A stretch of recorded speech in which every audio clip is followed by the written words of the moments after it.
depending on the drasticness of the situation, obviously warrants, a 911 call versus a non-emergency call. So every police department, every sheriff's office has a non-emergency number that you can call. There are a couple different websites that list all of them out.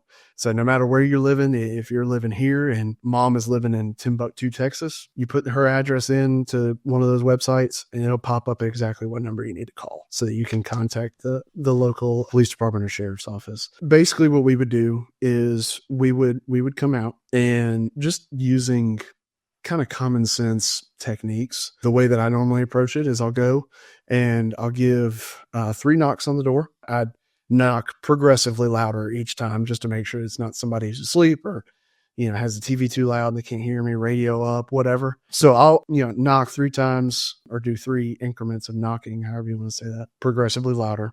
If I'm not getting a response, then I'm going to go ahead and check and see, what, if there's a door unlocked, if there's a window open, something that could potentially give me access to the house. Not quite going to use that yet, but I'm going to go ahead and do that just to see if later on down the line, if we need to go in the house to make sure that this person's okay, that we have the ability to, that we're not breaking down a door or anything like that, because we would like to avoid property damage if at all possible. And I'll walk around the house. I'll probably take at that point, I'll take time to contact the family member, the complainant, the neighbor, just to get a few more details, because sometimes there's a disconnect between our dispatchers and what's on our call screen and what information we get. And so I would probably take that time to contact them myself and just get a little bit more information. What's going on? What's the concern?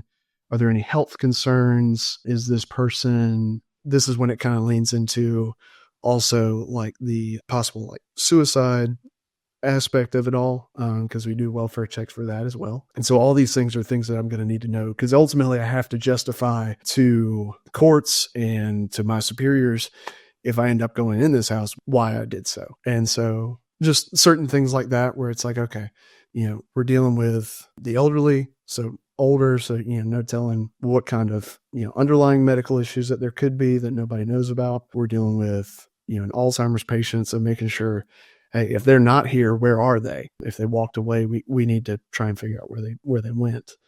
Just certain things like that. That's like, okay, yeah, I need to go in. I need to do my job, which part of my job is protecting life and verifying that everything's okay.